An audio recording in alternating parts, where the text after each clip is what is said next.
The chapter is electromagnetic induction.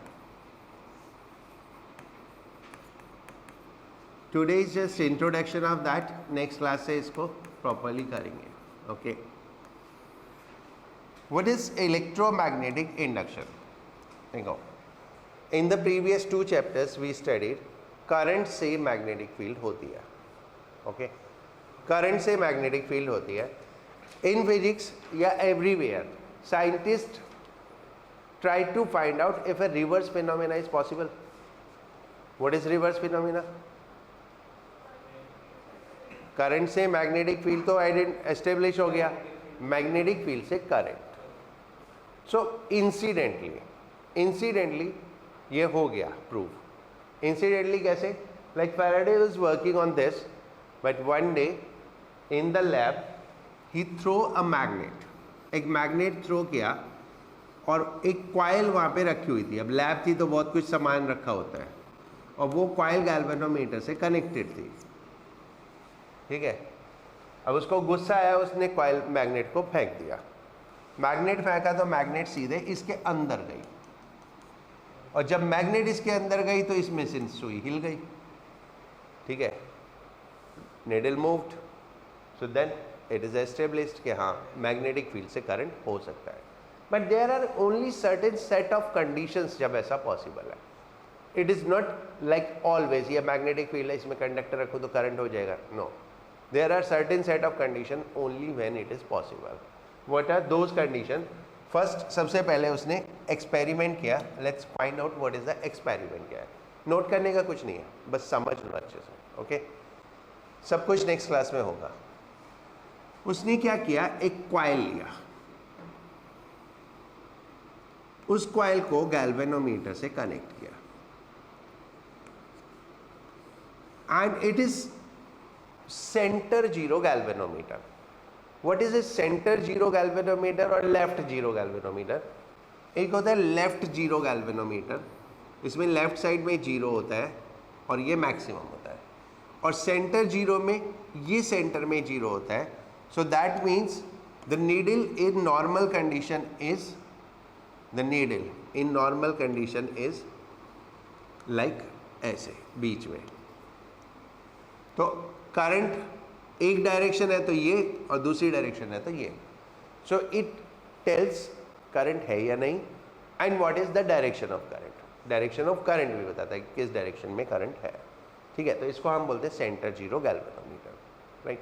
तो एक centre zero galvanometer लिया, एक कॉइल से कनेक्ट किया, and he took one of the magnet. एक मैग्नेट लिया with north pole south pole, and उसने एक्सपेरिमेंट किया, और एक्सपेरिमेंट के बाद ऑब्जर्वेशंस रिकॉर्ड की. ठीक है. And we will understand how this is happening. बस यही समझना है हमको. ठीक है. First observation. ठीक है.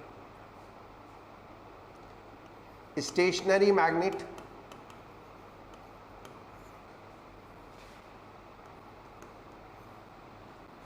ये पोजीशन ऑफ मैग्नेट, एंड ये deflection.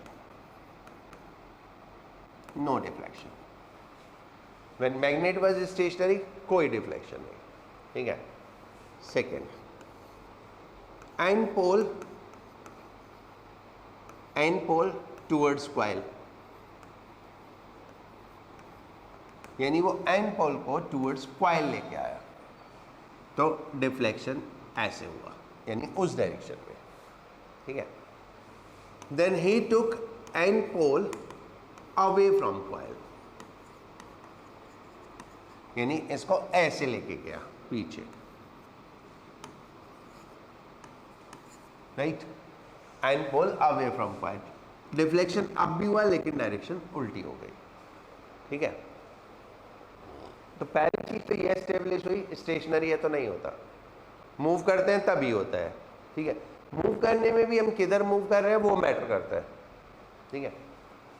Then he took reverse position, यानी S pole towards coil, S pole towards coil. So then जो नॉर्थ पोल था उसका अपोजिट हुआ. नॉर्थ पोल में टुवर्ड्स कॉइल में अगर क्लॉकवाइज डिफ्लेक्शन था तो साउथ पोल टुवर्ड्स कॉइल में एंटी क्लॉकवाइज डिफ्लेक्शन हो गया। ठीक है, अब इतना तो तुम समझ चुके होंगे। अगर साउथ पोल का अवे फ्रॉम कॉइल ले जाएंगे तो अवे फ्रॉम कॉइल ले जाएंगे तो clockwise, right. So these were the experiment. फिर उसने सोचा इसको घुमा के भी देख लेते हैं। उसने इसको ऐसे घुमाया, ठीक है, rotated about axis,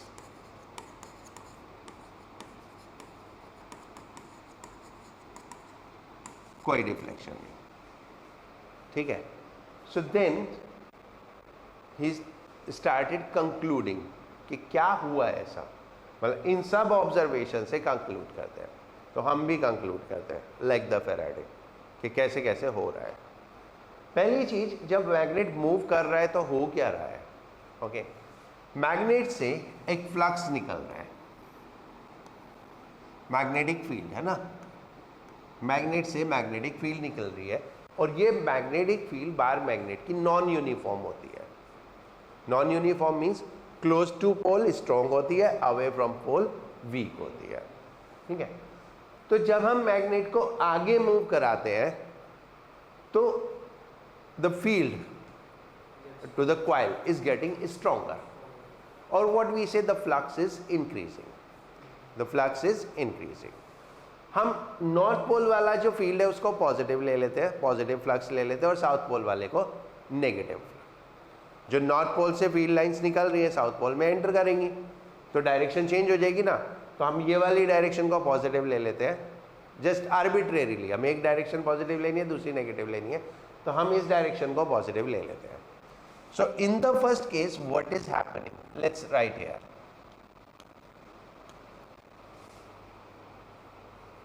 plus positive flux increasing, isn't it? Positive flux increase कर रहा है with time. What is happening in the second case?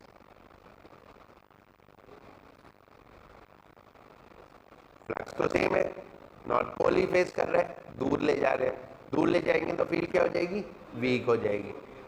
तो पॉजिटिव फ्लक्स क्या हो रहा है, डिक्रीज हो रहा है, देन पॉजिटिव फ्लक्स डिक्रीज हो रहा है।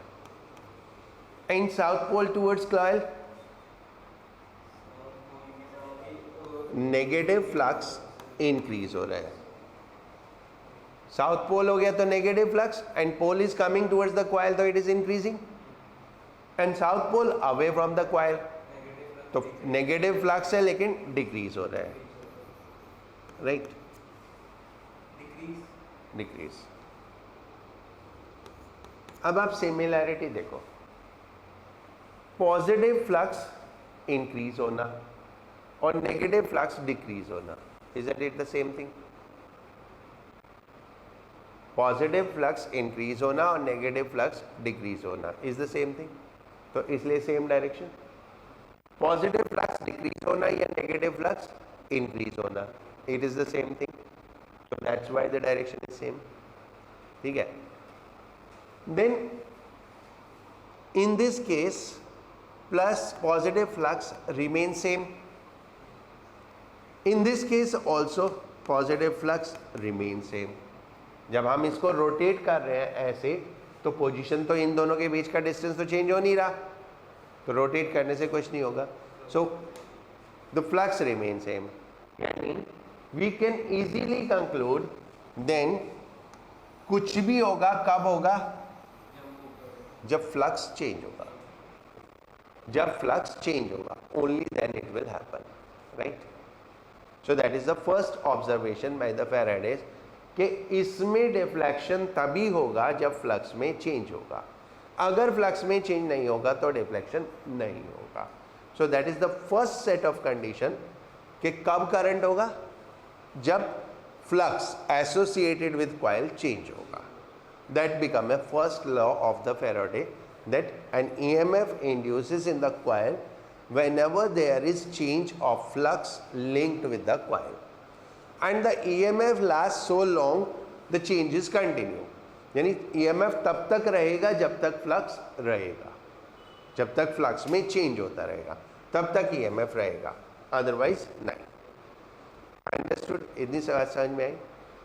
नाउ उसने इसको, इस पूरे सेटअप को एक कॉइल से रिप्लेस किया,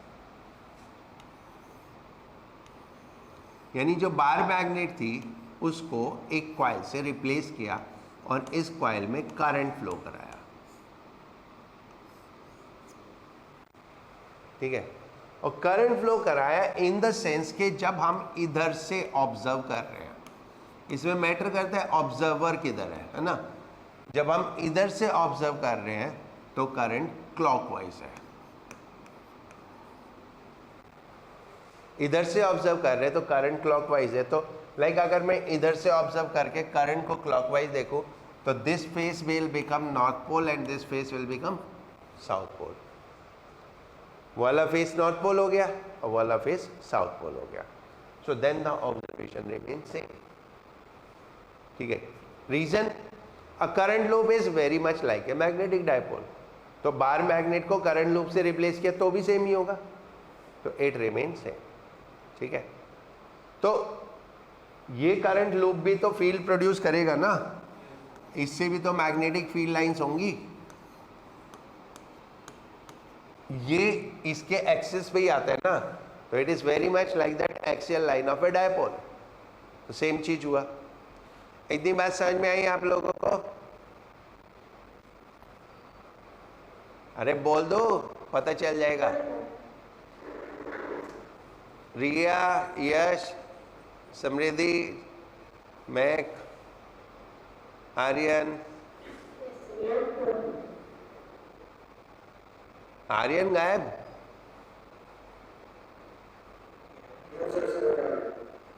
समझ में आ गया? Right, so let's repeat. EMF कब होगा? जब फ्लक्स में चेंज होगा। अगर फ्लक्स में चेंज नहीं होगा तो ईएमएफ नहीं होगा। Right, that was one thing.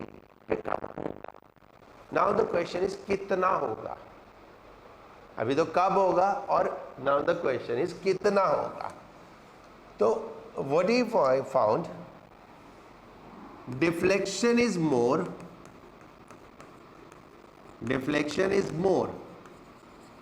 when magnet move faster. Deflection is more when magnet move faster. जब मैग्नेट फास्टर मूव करती है तो डिफ्लेक्शन ज्यादा होता है। तो फास्टर मूव करने से होगा क्या? फ्लक्स तेजी से चेंज होगा। We say rate of change of flux will be more.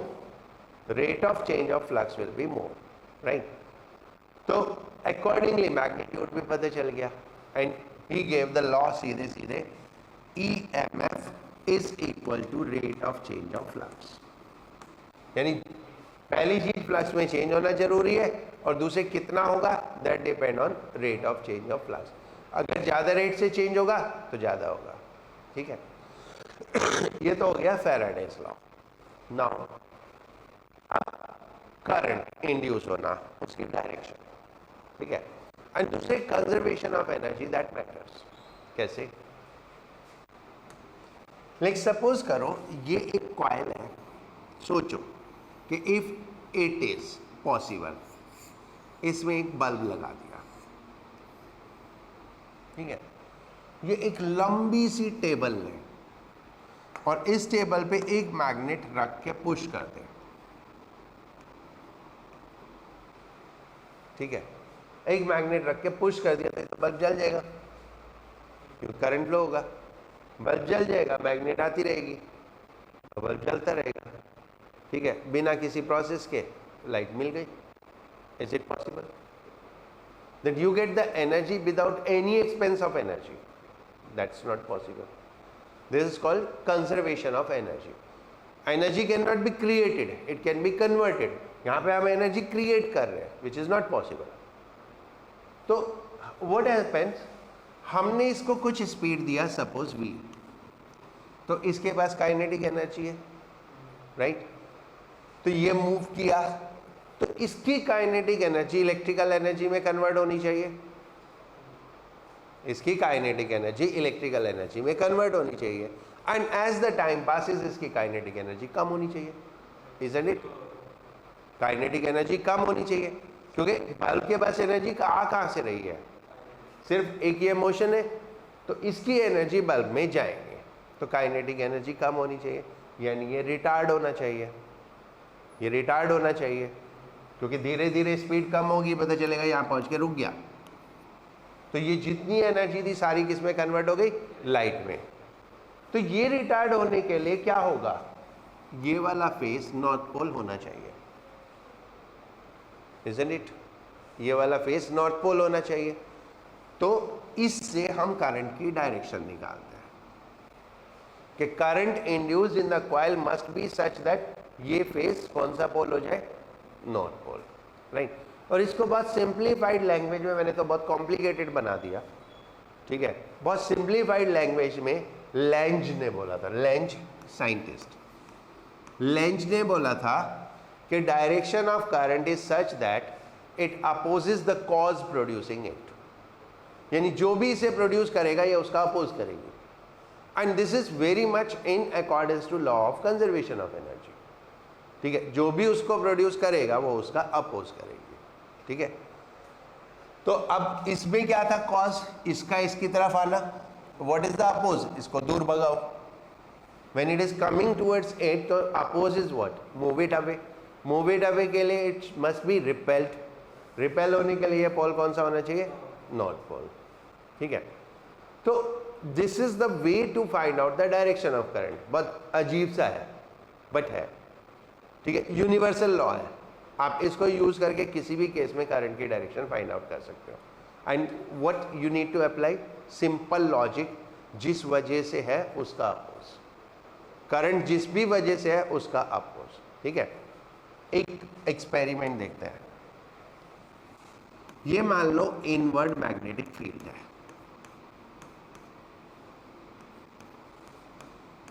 And it is in this zone only, जितना मैंने बनाया इतने ही जोन में है, इसके उधर और उधर मैग्नेटिक फील्ड नहीं है, ना इस साइड है ना इस साइड है, ठीक है, इतने जोन में मैग्नेटिक फील्ड है, राइट।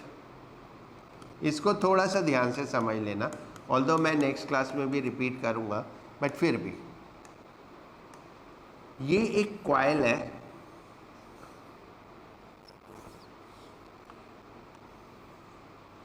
ऐसे v स्पीड में इसमें एंटर कर रही है, this is position 1, then sometimes it will be in between, कभी तो बीच में भी आ जाएगी, so this is position 2 and this is position 3, अब ये बाहर निकल रही है, ठीक है। We have to combine the Lenz law and Faraday law, ठीक है। First we need to find out कब होगा करंट और कब नहीं होगा। फर्स्ट केस में कॉइल अंदर जाएगी तो फ्लक्स बढ़ेगा, क्यों, क्योंकि flux is magnetic field into area, flux is magnetic field into area, तो जैसे कॉइल अंदर जा रही है तो एरिया बढ़ रहा है, एरिया विद फील्ड तो बढ़ रहा है, तो फ्लक्स बढ़ रहा है। सेकंड केस में नो, मैक्सिमम एरिया है, अब चेंज नहीं हो रहा, तो सेकंड केस में नहीं होगा करंट, फर्स्ट में होगा, थर्ड में होगा, राइट। आई रिपीट, फ्लक्स क्या होता है, magnetic field into area, area associated with magnetic field. अभी इस केस में इतना एरिया अंदर है तो कुछ फ्लक्स है, जब ये कॉइल आगे जाएगी तो एरिया बढ़ेगा, एरिया बढ़ेगा तो फ्लक्स बढ़ेगा, राइट। इस केस में ये इधर इधर कहीं पे भी जाए, पूरा का पूरा एरिया अंदर है तो फ्लक्स में कोई भी चेंज नहीं होगा, तो फ्लक्स सेम रहेगा। इस केस में क्या होगा, जैसे जैसे यह बाहर आएगी तो फ्लक्स डिक्रीज होगा, राइट। इतनी बात समझ में आ गई, ठीक है। नाउ अब हमें डायरेक्शन ऑफ करंट निकालनी है कि करंट की डायरेक्शन क्या होगी, using the same concept that it will oppose the cause producing it, ठीक है। अब सोचो what is the cause, flux का बढ़ना, ठीक है। In the case one the cause is increase in flux, agreed. अरे ये पीछे बोल दो कुछ तो पता तो चल जाए, सन्नाटा छा रखा है एकदम। Cause is increase of flux, what is oppose, इसको डिक्रीज करो। फ्लक्स को डिक्रीज करने के लिए दो चीजें कम हो सकती हैं, एक एरिया या मैग्नेटिक फील्ड। एरिया तो हम बढ़ा रहे हैं तो कम कैसे करें, तो क्या कम कर सकते हैं, मैग्नेटिक फील्ड। और मैग्नेटिक फील्ड कैसे कम हो सकती है, वो तो लगी हुई है।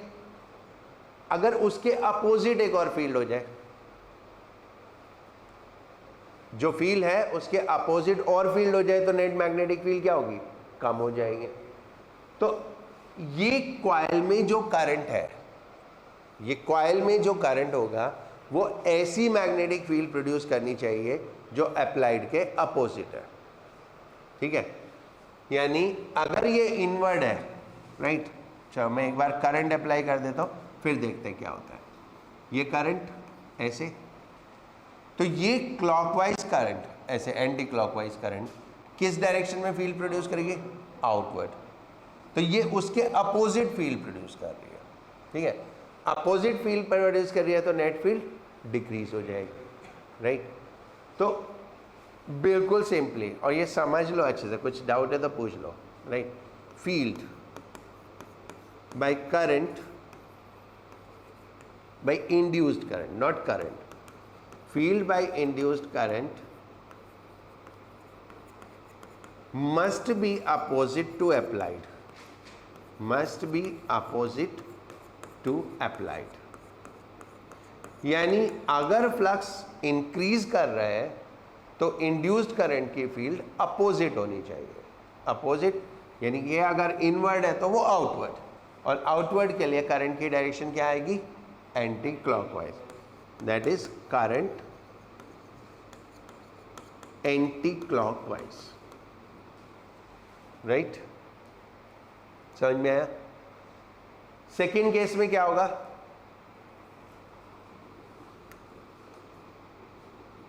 सेकेंड केस फ्लक्स सेम तो नो करंट, कोई भी करंट नहीं होगा।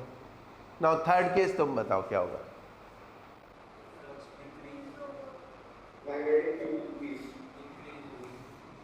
केस 3 फ्लक्स डिक्रीज हो रहा है तो बढ़ाना है, तो मैग्नेटिक फील्ड की डायरेक्शन सेम होनी चाहिए। जो इंड्यूस करंट की मैग्नेटिक फील्ड है वो डायरेक्शन क्या होनी चाहिए, सेम होनी चाहिए, ठीक है। तो direction of induced current field due to induced current must be same as applied। applied क्या डायरेक्शन है, इनवर्ड, तो इट शुड बी इनवर्ड, और इनवर्ड होने के लिए करंट क्या होनी चाहिए, करंट कैसी होनी चाहिए, क्लॉकवाइज। एंड वैसे भी सोचो, है ना, अब थोड़ा बहुत तो तुम लोग जुगाड़ भी लगा लेना चाहिए। जब कम हो रहा है एंटी क्लॉकवाइज है, जब बढ़ रहा है एंटी क्लॉकवाइज है, तो जब कम होगा तो क्लॉकवाइज ही होगा, ठीक है ना। और ये सेम रहेगा, ठीक है। अंडरस्टूड कि क्या क्या कैसे कैसे होता है, ठीक है, right.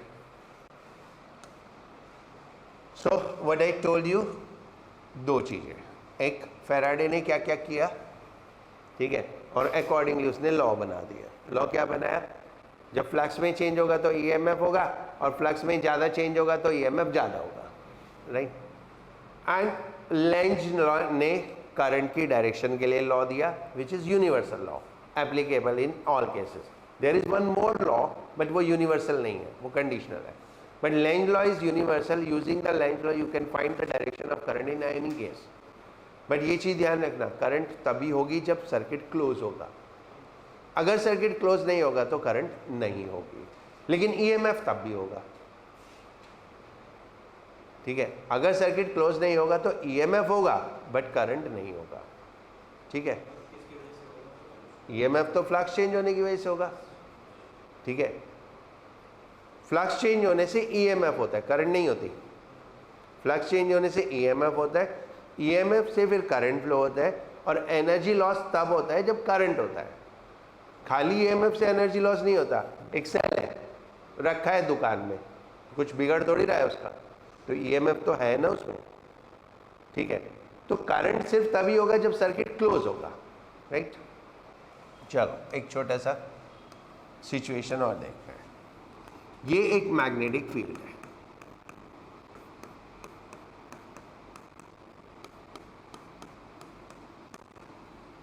it is up to this point,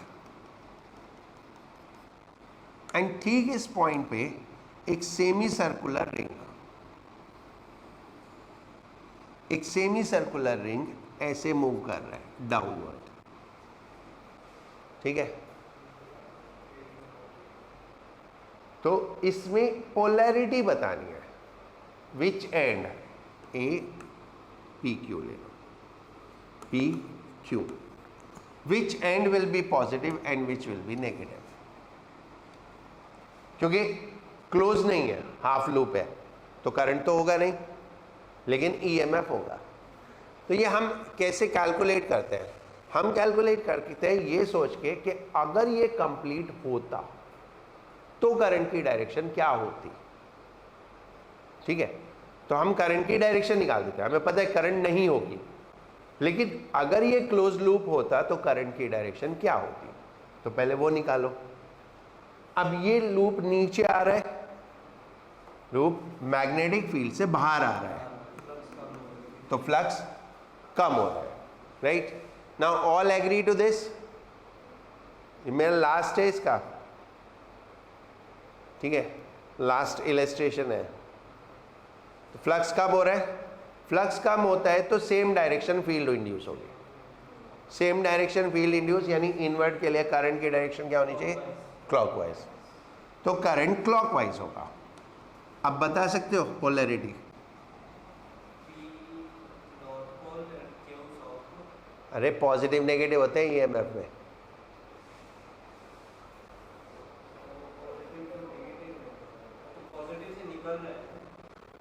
P to Q जा रहा है करंट। हाँ, तो कौन सा पॉजिटिव कौन सा नेगेटिव, कौन बताए? P positive Q negative. Right, सब लोग एग्रीड? ये देखो बैठ गए राशि, आर्यन, अनुप्रिया, समृद्धि, यशराज, यश, अश्वेत, तेरी तो आवाज ही नहीं सुनाई दी आज मुझे, रिया, जिया, मैक,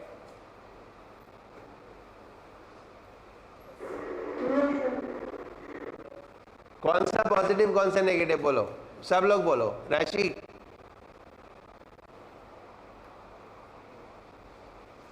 आर्यन, ये सब दुकान ऑन कर खोल खोल के भाग गए। अरे शटर तो बंद करके जाओ। हाँ, अनुप्रिया कौन सा पॉजिटिव कौन सा नेगेटिव?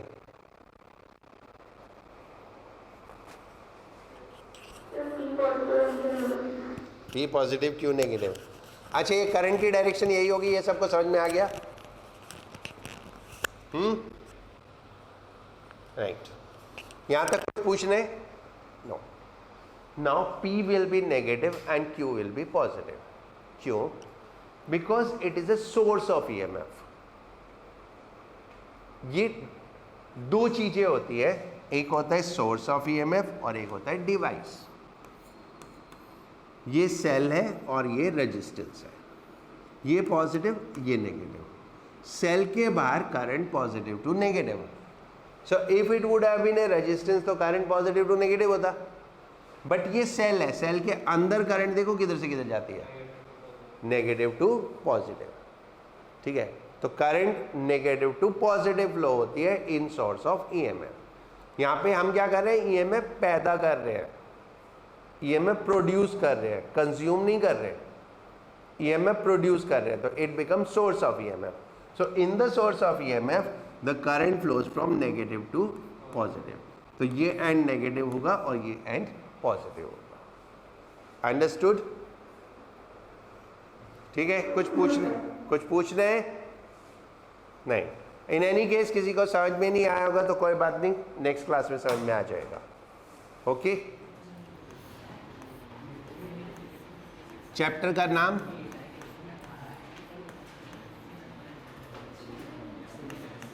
इलेक्ट्रोमैग्नेटिक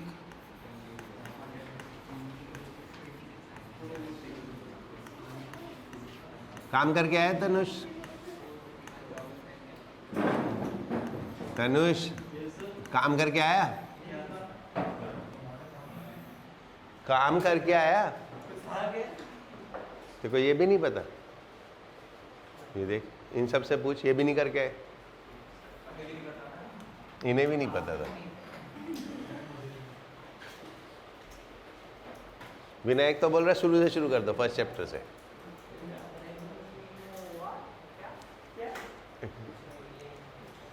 चलो पढ़ो फटाफट. Electromagnetic induction, right. एक होता है magnetic flux. What is magnetic flux? Good evening. Magnetic flux, electric flux जैसे होता था वैसे ही मैग्नेटिक फ्लक्स होता है. इलेक्ट्रिक फ्लक्स जब दोनों फ्लक्स पढ़ लेते हैं हम तो इलेक्ट्रिक फ्लक्स को phi E लिखते हैं, मैग्नेटिक फ्लक्स को phi B लिखते हैं, right. Magnetic flux is the number of magnetic field lines. Magnetic flux is the number of magnetic field lines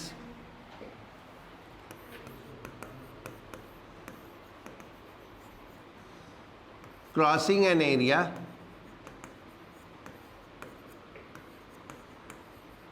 normal to area. Crossing an area normal to area, right. This is B dot A. Instead of B vector now we have E vector, we have B vector, and in terms of surface integral we can write B dot ds.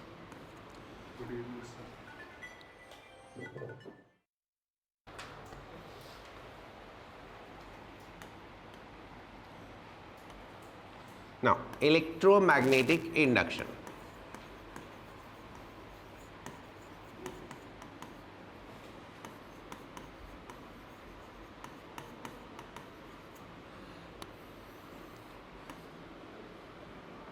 Whenever flux linked with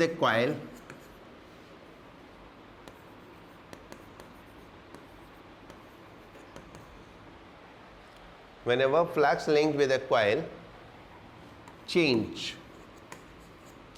with time and EMF and hence current.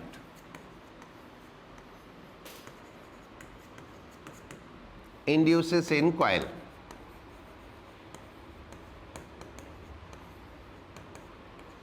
This phenomena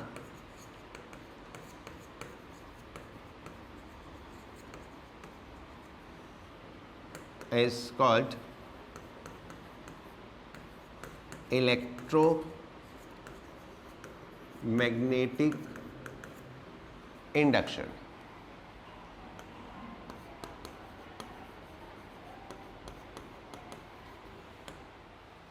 हो गया बच्चों?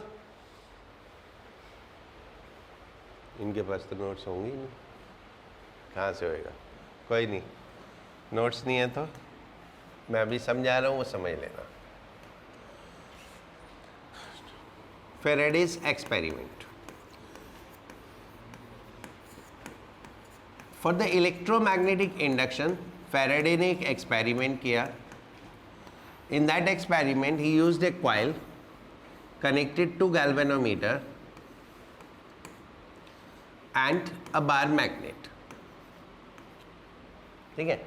What happened when he moved the bar magnet towards the coil or away from coil? The deflection occur. Right. Bar magnet को towards the coil move किया या away from coil move किया तो deflection हुआ, but दोनों cases में deflection की direction reverse थी. राइट. जितना फास्टर मूव किया उतना ज़्यादा डिफ्लेक्शन हुआ, जितना स्लो मूव किया उतना कम डिफ्लेक्शन हुआ. ठीक है. और अगर मोशन को रोक दिया तो डिफ्लेक्शन बंद हो गया. करेक्ट. जब पोल चेंज किया यानी नॉर्थ पोल की जगह साउथ पोल किया तो डायरेक्शन ऑफ डिफ्लेक्शन रिवर्स हो गई, यानी जो डायरेक्शन नॉर्थ पोल की वजह से उसका अपोजिट साउथ पोल की वजह से. इन एनी केस जब भी मोशन ऑफ द मैग्नेट है तो डिफ्लेक्शन है. राइट. और वो डिफ्लेक्शन में when magnet move towards the coil तो डायरेक्शन कुछ और है, अवे फ्रॉम द कॉइल तो डायरेक्शन कुछ और है. राइट. ये मोर ओवर ये डायरेक्शंस अभी हम बहुत डिटेल में पढ़ेंगे आगे कि कैसे चेंज होती है. Right. So this was the Faraday experiment. And when the experiment is repeated with the two coils, this was with the one bar magnet and one coil, and the other was two coil. One coil connected to galvanometer and the another coil connected to source of EMF. So basically a coil connected to a current carrying coil is like a dipole. So this or this experiment is more over the same. ठीक है. What has happened? इस case में बार magnet को coil से replace कर दिया. Is it clear? Right. On the basis of this experiment, the Faraday concluded that EMF तब होता है जब फ्लक्स चेंज होता है. EMF की क्वांटिटी डिपेंड करती है किस रेट से फ्लक्स चेंज हो रहा है. अगर फ्लक्स फास्टर चेंज होता है तो EMF ज़्यादा होता है, फ्लक्स स्लो चेंज होता है तो EMF कम होता है. Right. And these appear as the two laws of the Faraday. Sometimes we write them in a single law and sometimes we write in two laws. So I'm writing them in two different laws. Faraday's law of electromagnetic induction. Right? We will write electromagnetic induction in short as EMI. First.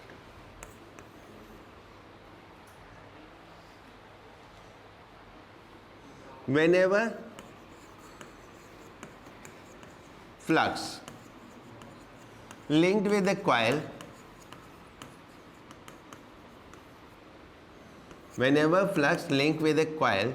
change with time, an EMF induces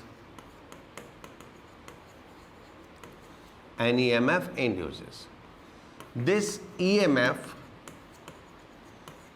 lasts so long, change in flux continue.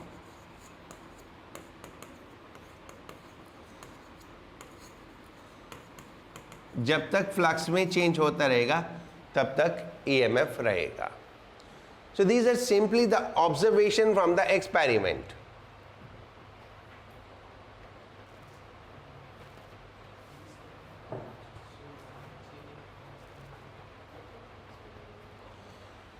Simply ये experiment से observation है कि जब तक flux में change होता है तब तक EMF होता है. करंट कब होगा? जब सर्किट क्लोज होगा. EMF तो हो गया, ठीक है. EMF तो सेल में भी होता है. हम बाजार से एक सेल खरीदते हैं, इट हैज़ EMF, लेकिन करंट नहीं होता. करंट कब होता है? जब हम उसका सर्किट क्लोज करते हैं, उसे किसी डिवाइस से कनेक्ट करते हैं. ठीक है. तो कॉइल में EMF तो हमेशा होगा और करंट लेकिन तभी होगा जब सर्किट क्लोज होगा. Okay. And the second law,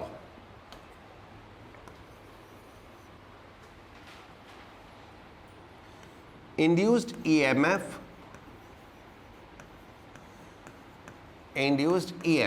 is directly proportional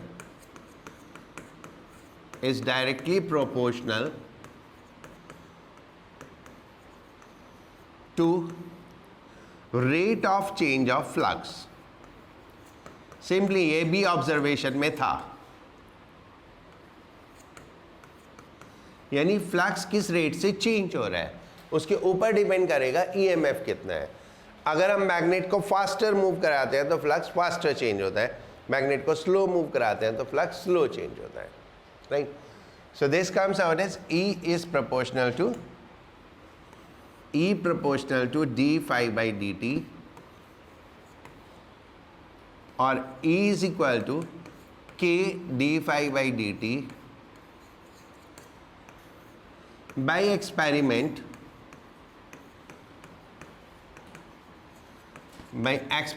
k is equal to 1 and E is equal to minus d phi by dt.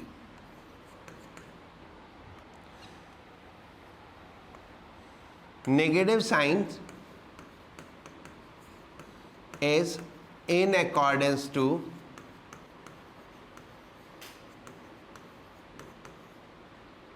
Lentz's law. Negative sign is in accordance to Lentz's law.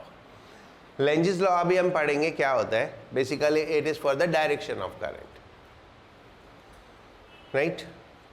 So simply AMF कितना, rate of change of flux के बराबर.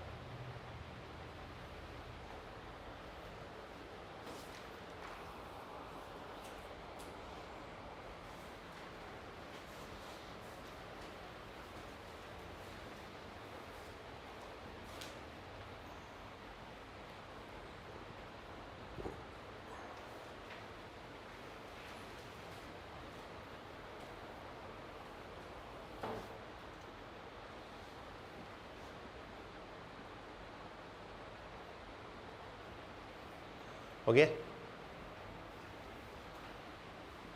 Note कर लिया. इधर रिया, महक, सुब्रजीत.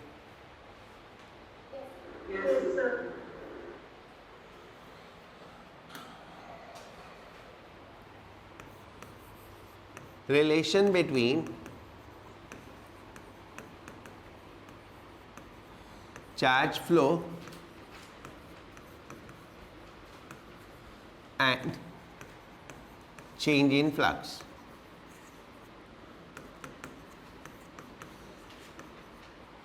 अगर current होगा तो charge भी फ्लो करेगा, और चार्ज कितना फ्लो करेगा that we have to calculate, right.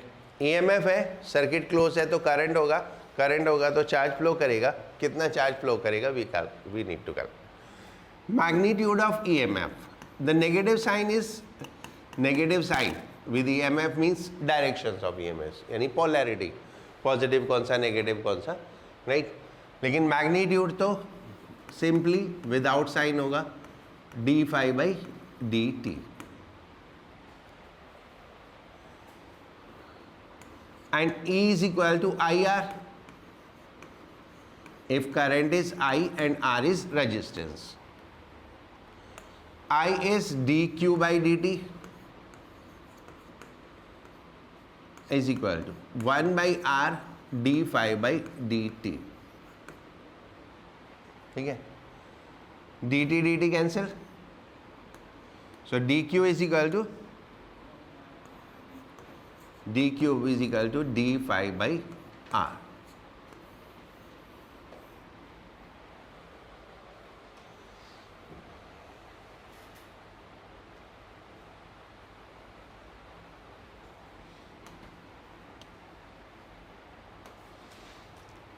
What this shows, ये रेट पे तो डिपेंड करता ही नहीं है. फ्लक्स चेंज कितना हो उस पर डिपेंड करता है, कितने टाइम में हुआ उस पर डिपेंड नहीं करता. यानी what is the rate of change of flow उस पर डिपेंड नहीं करता. करंट डिपेंड करता है rate of change of flow पे, बट चार्ज डिपेंड नहीं करता, right. So this show that flow of charge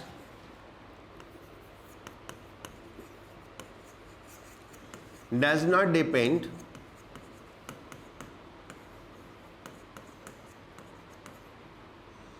on rate at which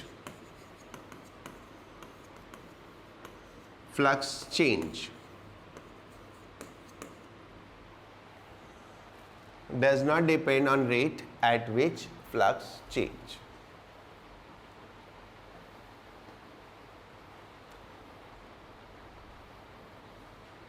okay. So total कितना चार्ज फ्लो होगा वो डिपेंड करेगा कितना फ्लक्स में चेंज हुआ, डिवाइडेड बाय रेजिस्टेंस। क्लियर हो गया बच्चों? Now direction of induced current.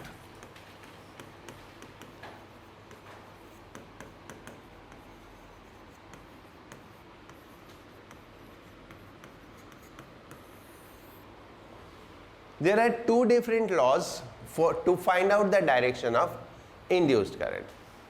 The first is Fleming's right hand rule. हमने लास्ट 2 चैप्टर में Fleming's left hand rule पढ़े. Fleming's left hand rule was to find out the force on a current carrying conductor or force on a moving charge. But this rule is to find out the direction of current.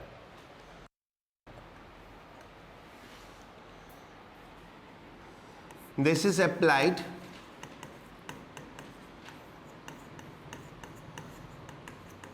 to find direction of current in a conductor moving in magnetic field. यानी कोई conductor अगर magnetic field में move कर रहा है तो उसमें current की डायरेक्शन क्या होगी, and will represent that. So because this is right hand rule, तो we will use thumb and second finger. So thumb in direction of motion, first finger in direction of magnetic field, and second finger in direction of current. This is motion, this is magnetic field, and this is current. Right? So वही left hand rule में जैसे 3 चीजें use करते थे, ऐसी right hand rule में the thumb is motion, the first finger magnetic field, and second finger is current. Right? If you will observe, these 2 fingers were representing the same in that also, left hand rule.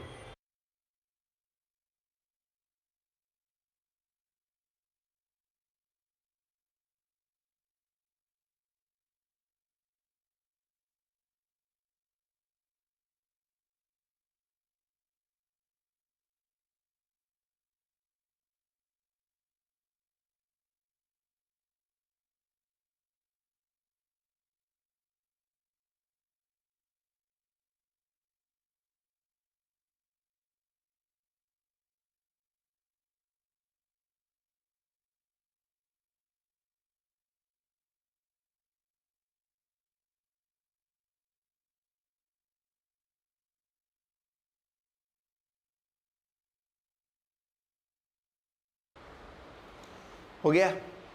Right, that is one law. अभी इनको use करेंगे. Okay, किस तरह से कब कहाँ use होता है. This law is has a limitation. What is the limitation? The moving conductor. अगर कंडक्टर मूव करेगा तो ये लॉ अप्लाई होगा, अगर कंडक्टर मूव नहीं करेगा तो ये लॉ अप्लाई नहीं होगा. Right.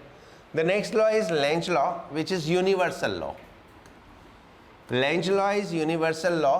You can apply in any situation.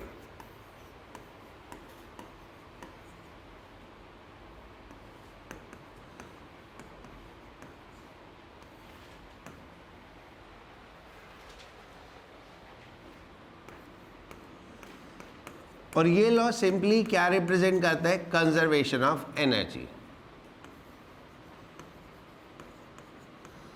Conservation of energy in electromagnetic induction.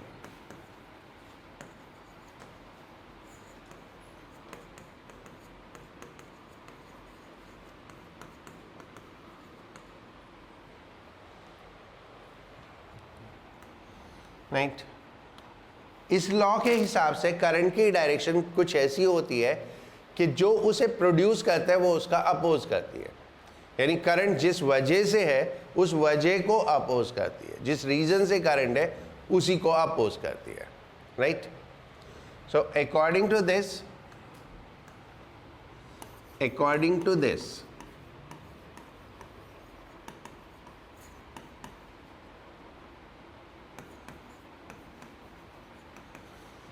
induced current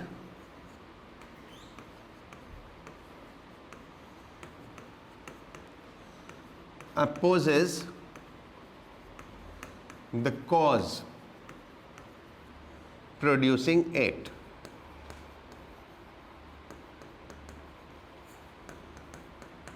simple, जिस वजह से है उसका अपोज करती है। And now you need to find out what is the reason for your induction and what is its oppose, and so what will be the direction of current, right? Fleming right hand is pretty clear, एकदम से पता चलता है। Lenz law you have to make calculation, logical calculations, क्यों produce हो रहा है, इसका अपोज क्या होगा, तो करंट की डायरेक्शन क्या होगी। But Lenz law is universal law, Fleming right hand rule is limited rule. So there are only certain cases, कुछ cases होते हैं जहाँ पे Fleming right hand rule apply नहीं होता। So इसलिए avoid Lenz law if Fleming right hand rule can be applied, because then you won't do any mistake Fleming right hand rule में, right? हाँ, और अगर किसी किस्मत ही खराब है, लेफ्ट हैंड की जगह राइट हैंड यूज़ करके करेगा तो उसमें तो मैं कुछ कर नहीं सकता, ठीक है। So now we have to find the direction of current. Okay, मैं दोनों लॉ को यूज़ करके करंट की डायरेक्शन फाइंड आउट करूँगा, ठीक है। हर एक क्वेश्चन में आपको एग्जाम में जो भी यूज़ करना हो वो यूज़ कर लेना, ठीक है, राइट। अभी तक हमने क्या पढ़ा? फर्स्ट, अगर फ्लक्स में चेंज होगा तो ईएमएफ होगा, ज़्यादा कुछ नहीं पढ़ा। फ्लक्स में चेंज होगा तो ईएमएफ होगा, EMF equal to rate of change of flux होगा, ओके, राइट। और डायरेक्शन के लिए दो rule, Fleming right hand rule and Lenz law, बस इतना, ठीक है। चलो एक क्वेश्चन करते हैं।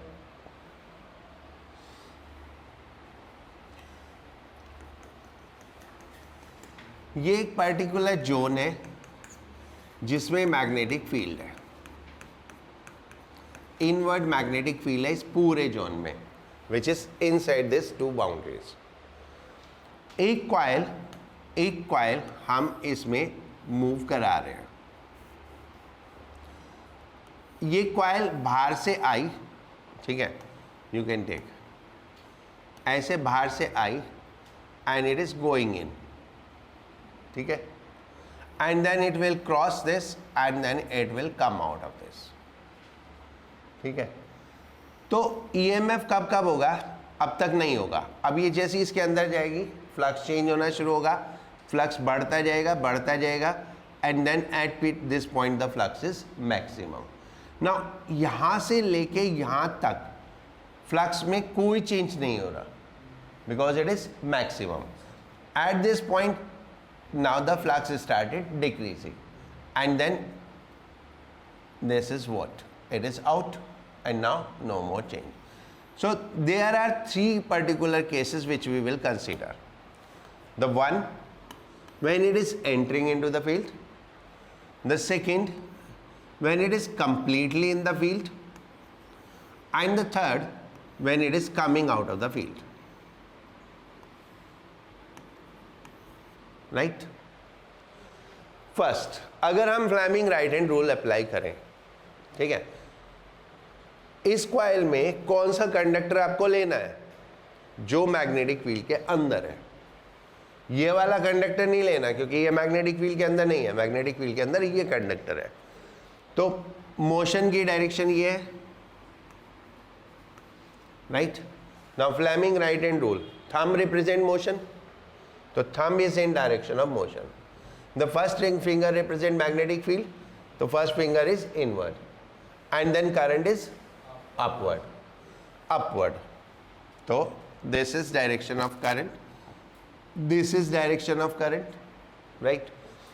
इसमें दोनों ही कंडक्टर अंदर है तो इसमें भी करंट ऊपर, इसमें भी करंट ऊपर, which is not possible. Is it possible? नहीं, which is not possible. Then why there is a contradiction? Because इस केस में ईएमएफ होगा ही नहीं. व्हाई? क्योंकि फ्लक्स चेंज ही नहीं हो रहा, राइट. तो EMF will be in this case and in this case no EMF, right. तो no current, correct.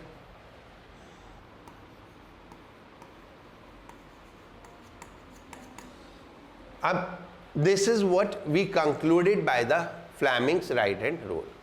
Now if we apply the Lenz law, अगर हम Lenz law apply करें तो the first case,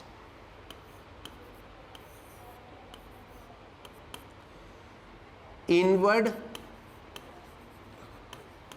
flux increasing as the coil is going in, the area of coil inside the magnetic field is increasing. जितना coil अंदर जा रही है, जैसे जैसे coil अंदर जा रही है, अभी इसका एरिया कुछ है, ठीक है. जब ये अंदर जाएगी तो then what will happen? The area will change. और बढ़ गया एरिया अंदर, तो ओवरऑल फ्लक्स क्या होगा? फ्लक्स भी बढ़ जाएगा, राइट. तो what is the cause? Inward क्यों? मैग्नेटिक फील्ड अंदर थी, inward flux increasing. Now what is flux? The flux is magnetic field into area. What Lenz law says? जो भी cause है उसका अपोज होगा. एंड cause क्या है? फ्लक्स का इंक्रीज होना. फ्लक्स का चेंज होना तो यूनिवर्सल कॉज है, बिना उसके तो होगा नहीं. बट चेंज होने में क्या हो रहा है? इज इट इंक्रीजिंग और decreasing? The flux is inward और the outward, right. So it is inward flux which is increasing. So basic sense में increase का उल्टा होता है decrease. तो oppose is what? To decrease the flux. अब flux decrease करने के लिए हमारे पास एक तो magnetic field है और एक area है. area तो in this case बढ़ ही रहा है, right? अब magnetic field में बस यही एक point समझने की जरूरत है. magnetic field में हमारे पास एक ये field है, right. Let me mark it applied field. Applied field जो हमने अप्लाई की हुई है, और एक होगी induced field. What is that induced field? अगर कॉइल में करंट है तो फील्ड भी होगी ना.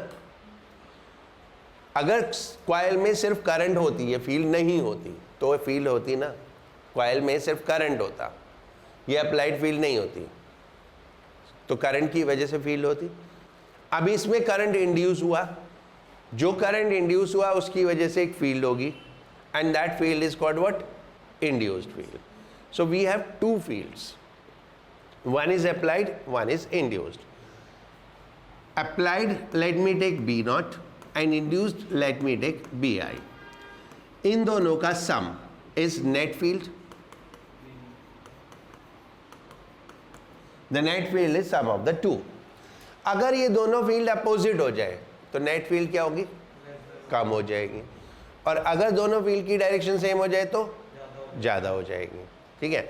तो अगर इंड्यूस्ड फील्ड अप्लाइड के अपोजिट हो गई तो नेट फील्ड कम हो गई. नेट फील्ड कम हो गई तो फ्लक्स कम हो गया, राइट. ठीक है. अब इतना लंबा घूमने की जरूरत नहीं है, अगर आप याद रख सको तो याद रखो. अगर फ्लक्स इंक्रीज हो रहा है तो जो करंट की वजह से फील्ड होगी वो अपोजिट होगी. करंट की वजह से जो फील्ड होगी वो अपोजिट होगी. और अगर फ्लक्स डिक्रीज हो रहा है तो करंट की वजह से जो फील्ड होगी वो सेम डायरेक्शन में होगी, right. Okay. So now if we conclude this, inward flux increasing, so magnetic field, due to induced current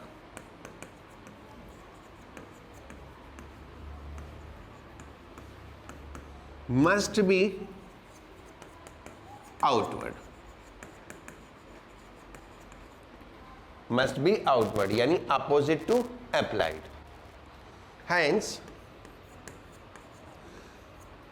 current is, now ये कॉइल है, आउटवर्ड फील्ड के लिए करंट की डायरेक्शन क्या होगी? Anti clockwise. आउटवर्ड फील्ड तभी होगी जब करंट एंटी क्लॉकवाइज होगा, तो एंटी क्लॉकवाइज डायरेक्शन। तुम लोग ऐसे अजीब अजीब नजरों से क्यों देख रहे हो? नहीं पता तो बोल दो। पता है एंटी क्लॉकवाइज में आउटवर्ड होती है, तो क्लॉकवाइज में मान लेते हैं। Hence current is anti clockwise.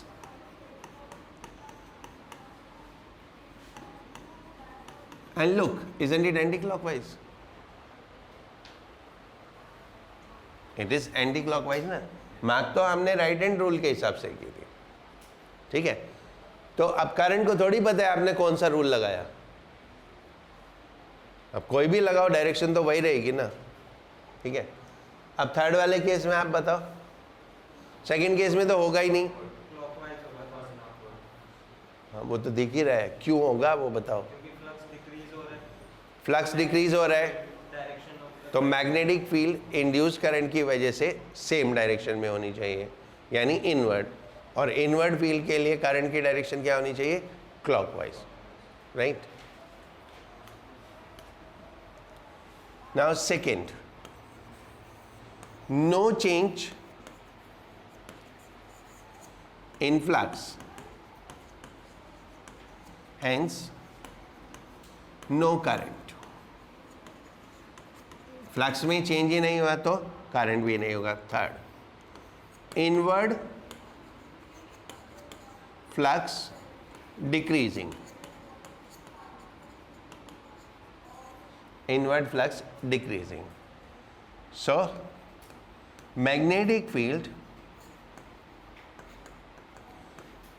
magnetic field due to induced current,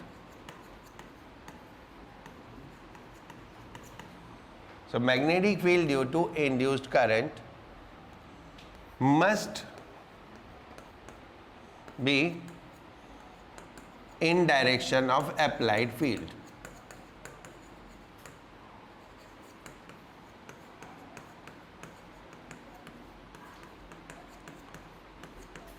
That is inward. Hence, current is clockwise.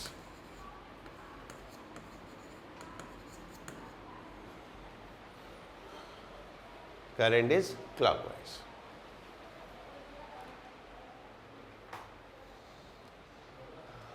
बोलो फर्स्ट में क्यों? लेंज लॉ से बताओ। नहीं, लेंज लॉ यूज करो ना, वो तो कर लेंगे जो भी होगा। फ्लेमिंग राइट हैंड रूल से तो कर लेंगे, पहले लेंज लॉ यूज करो। मैं बोला ना प्रैक्टिस करना है, सॉल्व नहीं करना। सॉल्व करने के तो और जुगाड़ बता दूंगा मैं, प्रैक्टिस करो। ये अंदर आ रहा है तो फ्लक्स इंक्रीज हो रहा है, ठीक है। फ्लक्स इंक्रीज हो रहा है तो अपोजिट मैग्नेटिक फील्ड, यानी जो करंट की वजह से मैग्नेटिक फील्ड होगी वो आउटवर्ड होगी, ठीक है। ये इनवर्ड फील्ड है। अगर फ्लक्स इंक्रीज हो रहा है तो इंड्यूस करंट की वजह से फील्ड आउटवर्ड होगी, तो आउटवर्ड के लिए करंट एंटी क्लॉकवाइज हो गया। ये तो लेंज लॉ से निकाला। अब फ्लेमिंग राइट हैंड रूल से आपको वो कंडक्टर लेना है जो फील्ड के अंदर है। फील्ड के अंदर ये वाला कंडक्टर है, ये कंडक्टर है, राइट। तो इसको टारगेट करो लाइक दिस। ये मैग्नेटिक फील्ड, ये मोशन, ऐसे ऐसे मोशन हो गया, तो ये करंट दिस वे। ये मोशन ऐसे, मैग्नेटिक फील्ड ऐसे, तो करंट दिस वे। तो ये करंट की डायरेक्शन हो गई, and it will come anti clockwise. ये एंटी क्लॉकवाइज ही आएगी, ठीक है। Second case clockwise. कैसे? फ्लक्स कम हो रहा है, फ्लक्स कम हो रहा है तो जो इंड्यूस करंट की मैग्नेटिक फील्ड है वो सेम डायरेक्शन में होनी चाहिए, इनवर्ड। तो इनवर्ड डायरेक्शन के लिए करंट कैसा होना चाहिए? क्लॉकवाइज। तो करंट ऐसे क्लॉकवाइज हो जाएगा। और फ्लेमिंग राइट हैंड रूल लगाएंगे तो फील्ड इनवर्ड, मोशन इधर, तो करंट ऊपर। कौन से कंडक्टर पे? A B. तो ये करंट की direction. right? The fourth one, third one is very same to second one. Third में भी फ्लक्स कम हो रहा है तो इट शुड हैव क्लॉकवाइज. अब इसमें कौन सा कंडक्टर टारगेट करोगे? ये वाला कंडक्टर टारगेट कर लो. एक छोटा सा पार्ट कोई भी ले लो कॉइल का, कोई भी छोटा सा पार्ट ले लो, ठीक है? तो ये किस डायरेक्शन में मूव कर रहा है? इस डायरेक्शन में मूव कर रहा है. So now this is what magnetic field, ये मोशन, तो ये करंट की डायरेक्शन ऐसे. तो करंट की डायरेक्शन ऐसे आई तो दिस इज व्हाट क्लॉकवाइज. तो ये क्लॉकवाइज डायरेक्शन में, राइट? ये तो इसमें थी फिगर, एक फिगर मैं बना रहा हूं, उसमें निकालो. ये एक स्क्वायर लूप है, ठीक है? इसको हम ऐसे स्क्वीज कर रहे हैं, ऐसे, और स्क्वीज करके हमने इसको ऐसे चपटा कर दिया. स्क्वीज करके ऐसे चपटा कर दिया, ठीक है? थोड़ी देर में ये बिल्कुल मिल जाएगा और दो तार ऐसे हो जाएंगे, हो जाते ना, right? So during this process what is the direction of current? क्यों नहीं होगा? एरिया डिक्रीज हो रहा है तो फ्लक्स चेंज हो रहा है. एरिया डिक्रीज हो रहा है तो फ्लक्स चेंज हो रहा है. What we are doing is, ये हमारे पास सर्कल था, इसको हमने ऐसे पिचकाया, ऐसे पिचका के ऐसे बना दिया.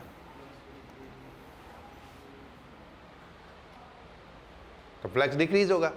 फ्लक्स डिक्रीज होगा तो what will be the direction of current according to Lenz law? Clockwise. Flux decrease हो रहा है तो सेम डायरेक्शन फील्ड होनी चाहिए, राइट? इतना याद कर लो ना, फ्लक्स डिक्रीज हो रहा है तो सेम डायरेक्शन फील्ड, इंक्रीज हो रहा है तो अपोजिट, ठीक है? तो फ्लक्स डिक्रीज हो रहा है तो same direction field is inward, तो इनवर्ड फील्ड के लिए करंट की डायरेक्शन क्या हो गई? क्लॉकवाइज. ये तो हमने लेंज लॉ से निकाल दिया.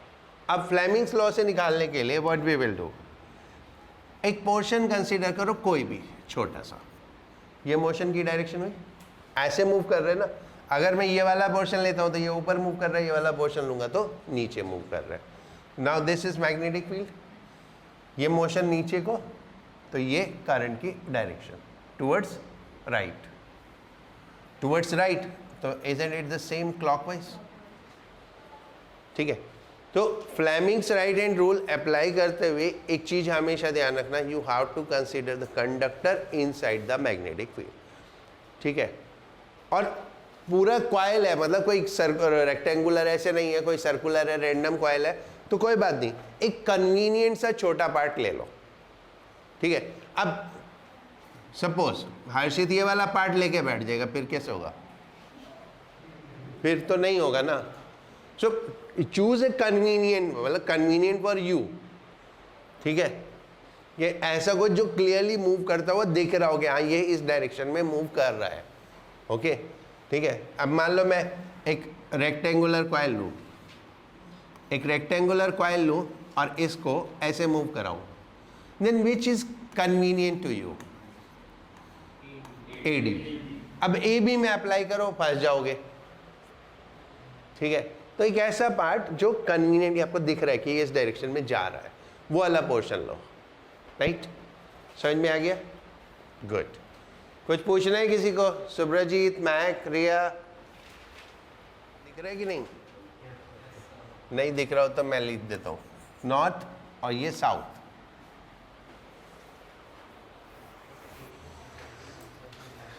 अब इसमें कंडक्टर मूव नहीं कर रहा, तो you can not apply Fleming right hand rule, you have to apply Lenz law. अब लेंज लॉ सेज ये नॉर्थ पोल उधर जाएगा, तो नहीं जाना चाहिए ना, अपोज इज दैट, जो जा रहा है वो नहीं जाना चाहिए. तो ये नॉर्थ पोल इस साइड जा रहा है, तो ये बोलेगा मत आ, दैट इज व्हाट अपोज. और वो कैसे रोक सकता है आने से? अगर ये वाला फेस नॉर्थ पोल बन जाए, अगर ये वाला फेस नॉर्थ पोल बन जाए तो रोक सकता है. तो नॉर्थ पोल बनने के लिए क्या डायरेक्शन होनी चाहिए? दिस इज व्हाट, यानी इस साइड से देखेंगे, यहां से ऑब्जर्व करेंगे तो it should B like this, यानी एंटी क्लॉकवाइज. नॉर्थ पोल के लिए करंट एंटी क्लॉकवाइज होता है, ठीक है, तो एंटी क्लॉकवाइज डायरेक्शन। अब तो बता दो कौन सी प्लेट पॉजिटिव होगी, कौन सी नेगेटिव होगी कैपेसिटर की। देखो जिस प्लेट में करंट एंटर करता है वो पॉजिटिव, जिस प्लेट से करंट बाहर निकलता है वो नेगेटिव। तो पोलैरिटी बतानी है।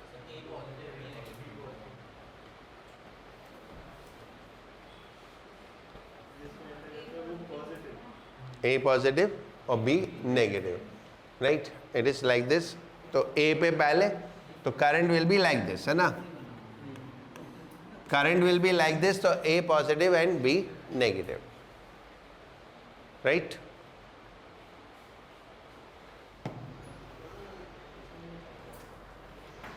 A bar magnet falls through a metal ring as shown in figure.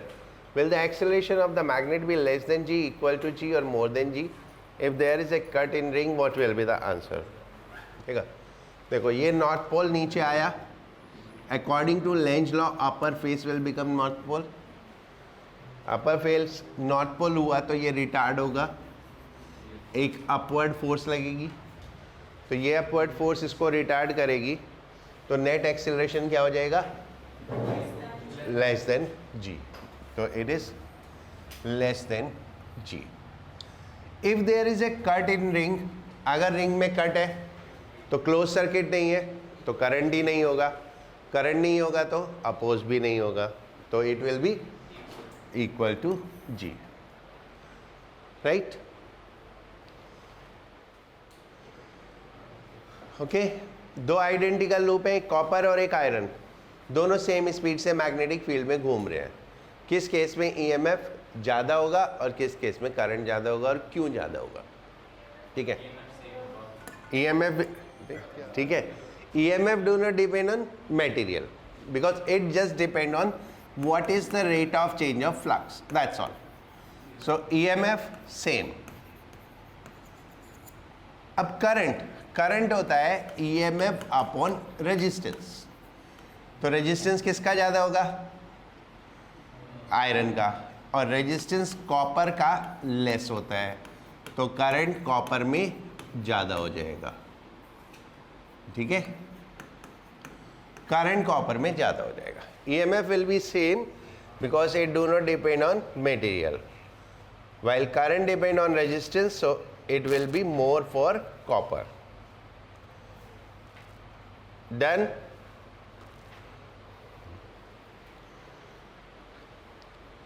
Question number 4. A copper ring is suspended by a thread in vertical plane. One end of a magnet is brought horizontally towards the ring. Why will the motion of the magnet affect the position of the ring? Definitely. क्यों, जब ये इस तरफ जाएगा तो ये ring इसको repel करेगा, लेकिन इसको तो कर नहीं पाएगा, तो खुद हो जाएगा, ठीक है, क्योंकि ये तो हमने पकड़ा हुआ है, ये तो इसकी तरफ जा रहा है, तो ये फेस नॉर्थ पोल बनेगा तो दोनों में रिपल्शन होगा। Who is free to move, this one is free to move, तो ये ऐसे मूव कर जाएगा, right. So it will move away from the magnet, it will move away from magnet। समझ गए, ठीक है। नाउ 9th, एक कॉइल एरिया 5 सेंटीमीटर स्क्वायर,